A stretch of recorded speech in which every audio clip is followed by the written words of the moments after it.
নমস্কাৰ মই ৰীতা মোৰ অন্যটি ভিডিঅ'লৈ আপোনালোকক স্বাগতম জনালোঁ আজি মই আপোনালোকক টকা পইচাৰ সমস্যাৰ সমাধানৰ বাবে কি কৰিব পাৰিব তাৰে এটা ভিডিঅ' আগবঢ়ালোঁ আপোনালোকে যেতিয়া টকা পইচাৰ বাবে মানে দিশটো সুগম নহয় তাৰ আৰ্থিক প্ৰব্লেমটোৰ সলিউশন বিচাৰি বহু কিছু ৰেমেডিজ কৰিছে মানি এট্ৰেক্টৰ কাৰণে কিছু ক্ৰিষ্টেল লোড ধাৰণ কৰিছে হয়তো পাইৰাইট জানে পাইৰাইট পিন্ধিছে এনেকুৱা আৰু তথাপিও যদি আপোনালোকৰ মানে কি সেই আৰ্থিক দিশটো সুগম হোৱা নাই তেনেহ'লে মই আপোনালোকক ক'ব বিচাৰোঁ আপোনালোকে পাইৰাইট বিজনেছ মানে আৰ্থিক দিশটো গ্ৰ'থ কৰে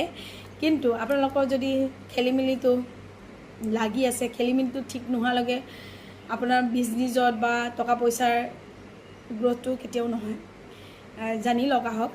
মই আপোনালোকক আগবঢ়াইছিলোঁ এটা ভিডিঅ' মানুহৰ শৰীৰত 7টা চক্ৰ বেলেঞ্চ কৰি এটা সুস্থ সুন্দৰ মানুহে জীৱন যাপন কৰিবলৈ সক্ষম হ'ব পাৰে মই যিসকলক এই 7 চক্ৰ মেডিটেশ্যন শিকাই আছোঁ যথেষ্ট উপকৃত হৈছে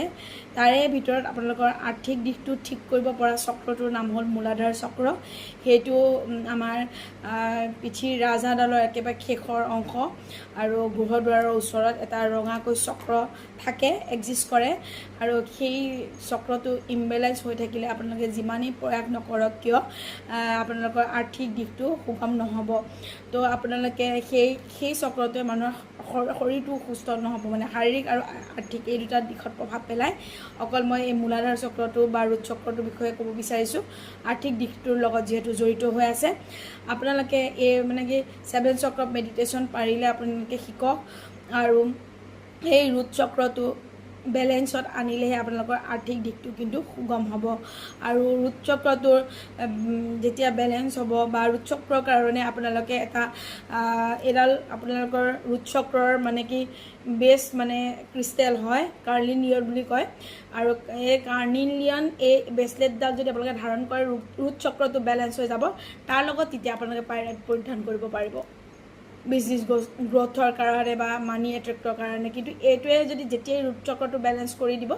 তাৰ লগতে আপোনালোকে পাইৰাইটৰ মানে কি এনেকৈ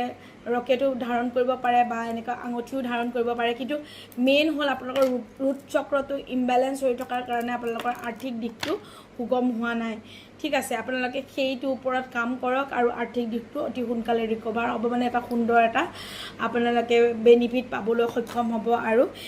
মানুহৰ জীৱনত যদি আৰ্থিক দিশটো এটি সুগম নহয় কেনেকৈ হ'ব বাৰু কওকচোন কেনেকৈ জীৱনটো আগবাঢ়িব আজিলৈ আহিছোঁ ধন্যবাদ লাগিলে যোগাযোগ কৰিব থেংক ইউ